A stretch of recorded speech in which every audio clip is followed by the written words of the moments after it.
Well, that happened in the early 2000s, I think. I was at that time a director of the Essential Medicines program of the World Health Organization in Geneva. And then the WHO offered to their staff an introductory course in human rights, which I took. So for 2 or 3 days we were really briefed on human rights and the principles and all that. And I was really very interested in it.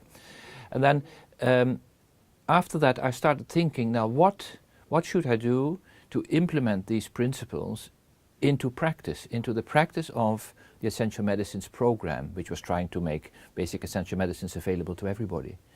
So then I started to study, and actually there was a document in the WHO called 25 Questions on the Right to Health, which was like an information leaflet. And I checked all these 25 questions and said, okay, which of these are very relevant for my Essential Medicines program? And selected 5. And so I slipped into applying the principles into practice. And then I found 1 or 2 colleagues in the group who were interested. There were not so many, and we were relatively early, I think, in the process, and continued working like that. And from 2002 or somewhere in that period, there was the first UN Special Rapporteur on the right to health, was Paul Hunt, who came to WHO on several occasions.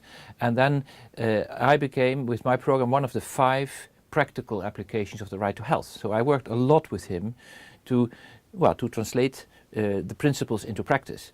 I was not the only one of the WHO programs, but one of the few early ones. There was the AIDS program that worked on stigma. There was the mental health program working on preventing stigma. Now, on the basis of the theory, you would think they would work a lot on protect. But we in our Essential Medicines, we were working really on fulfill the right to health, make medicines available to everybody. So that's how I got into it. And as we were one of the few ones, and we were able to attract students and did some studies and all that, we at least for some years, we were ahead of the rest.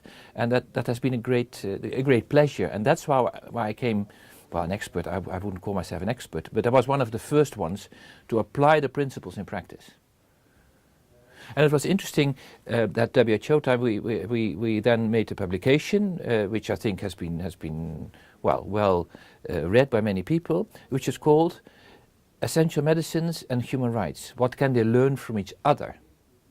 And that is an aspect I would like to explain. That was interesting because it was not just us learning from human rights principles. The key point was also, and Paul Hunt always said that the human rights started with legal thinking. And for example, legal experts, for them usually something is black or white. It's this or that, which is good in theory and good in academic sessions. But when it comes to the practice of applying a program, it's never black or white. You have to compromise. And it becomes grey, or it is black here and white there. So you have to soften your principles, which many human rights lawyers didn't like at all, but was necessary to make it work in practice. So that was the bit we were sort of teaching back into the legal discourse, that the practice is often more tough and complex than you want to think as a lawyer sitting behind your desk in a university. So that was the reciprocal aspect of it, and learning from each other, and I think that's still the case.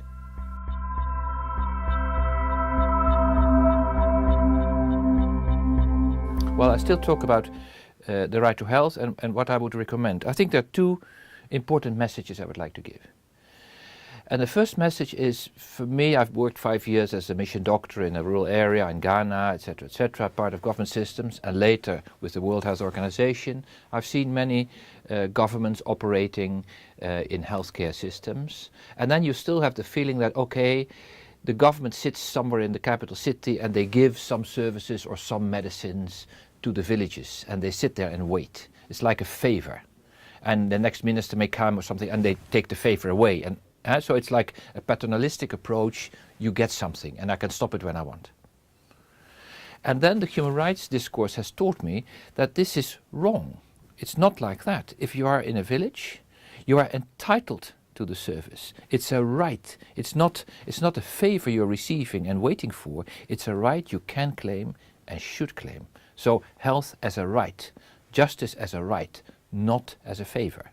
That is a very important difference between the past, before the human rights, and the current situation. And I think that also means that when you speak to people or to patients or to populations, you have to make them aware of their rights and you have to empower them to claim it. That's the first important message. And the second important message is the following.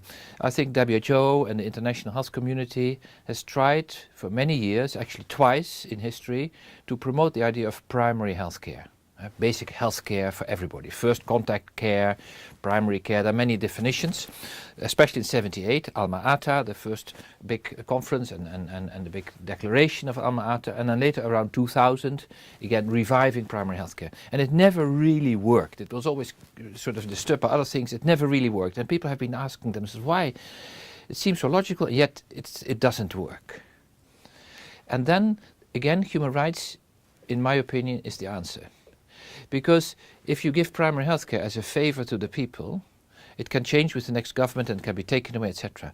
But if you say we go for the human rights approach, where the primary health care is part of your right to health, and you enshrine that in law, it becomes a legal approach with legal entitlements of the population, and if everything goes well, enshrined in the law, in the constitution or in the law. That means it gets less sensitive to changes in government and it becomes enforceable. And the early primary health care was never enforceable. And I would hope that the next generation of universal health coverage, especially if it's linked to human rights and the basic rights and the right to health and that sort of thing, if that is based on that ground, it becomes a legal obligation and enforceable. And that may be the bit that is needed to prevent it for the future. Then it cannot be stopped any longer.